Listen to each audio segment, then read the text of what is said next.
भाई साहब, झांसी में बड़े बड़े बीएचएल है और वर्कशॉप है और नई कोच फैक्ट्री बन रही है, लेकिन फिर भी उसके बाद भी झांसी के युवाओं को बेरोजगारी का सामना करना पड़ रहा है। उसके बारे में क्या कहेंगे?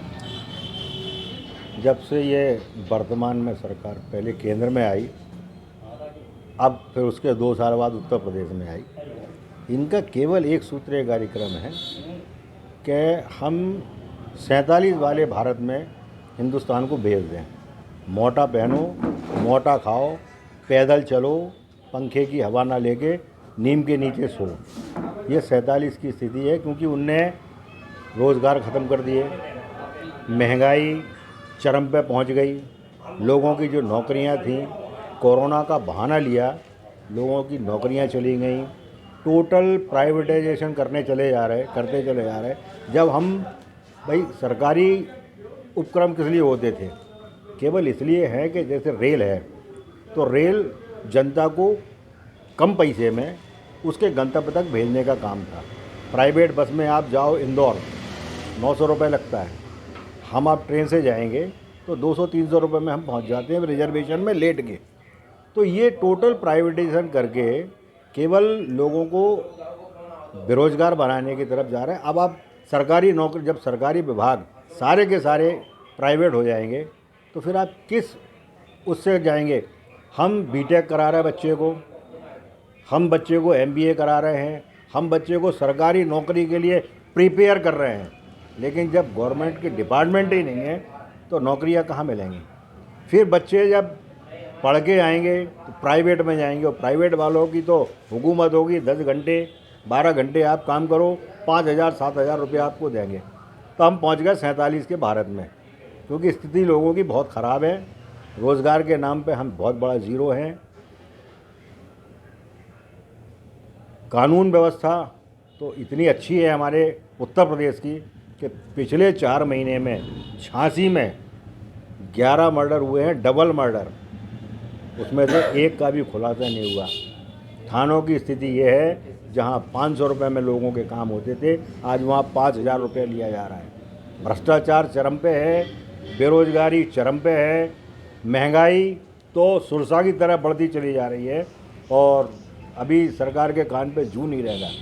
अभी बाई इलेक्शन हुए 29 सीटों पे जो चुनाव हुए, उसमें बीजेपी का नुकसान हुआ, तो पब्लिक को ऊँट के मुंह में जीरे की तरह 5 रुपये 10 रुपये डीजल पेट्रोल पे खर्च कम कर दिए, है ना। अब पब्लिक ने ये मन बना लिया है कि जब बाई इलेक्शन में आपको हराने से 5-10 रुपये कम हो सकते हैं, तो फिर निश्चित तौर पर उत्तर प्रदेश सहित जो 5 स्टेटों में चुनाव हैं वहाँ आपको हराएंगे, जिससे हमारी कम से कम पेट्रोल डीजल की कीमत 45-50 रुपये तक आ जाएगी। वर्तमान स्थिति ये है, लोगों की समझ में आ गया कि जब तक इन्हें पटकेंगे नहीं, तब तक हम इससे राहत नहीं पा सकते। क्योंकि गुजराती भाई हैं, और गुजरात में तो जो भी होते हैं ना, वो व्यापारी होते हैं। इस समय सत्ता जो है वो व्यापारी के हाथ में है, राजनीतिक के हाथ में नहीं है।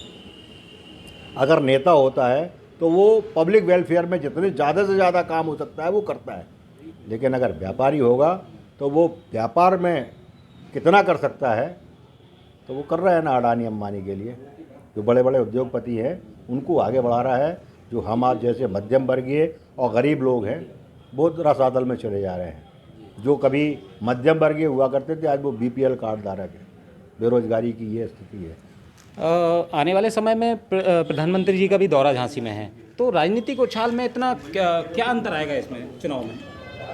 नहीं, प्रधानमंत्री जी वीरांगना महारानी लक्ष्मीबाई की पावन नगरी पे आके इसको अपवित्र करने का काम करेंगे। करना कुछ नहीं है, यहाँ आएंगे केवल नए नए जुमले उछालेंगे, जो पिछले 7 साल से जुमले फेंकते चले आ रहे हैं ना। अभी आके फिर कोई नया जुमला उछालेंगे कि झांसी के विकास के लिए 50 करोड़ दूँ या 60 करोड़, 70 करोड़ दूँ या 80 करोड़, इस तरह की जुमलेबाजी करके अपना यहाँ से गंतव्य की ओर चले जाएंगे। बाकी होना जाना कुछ नहीं है, ना हुआ है ना होगा, केवल जुमलेबाजी जुमलेबाजी और जुमलेबाजी। यूपी में लोगों की राय तो जानने को मिल गई है, और उन्होंने बताया कि सिर्फ उत्तर प्रदेश सरकार द्वारा पब्लिक को जुमले दिए जा रहे हैं। दिल से यूपी के लिए सुंदर सिंह की रिपोर्ट।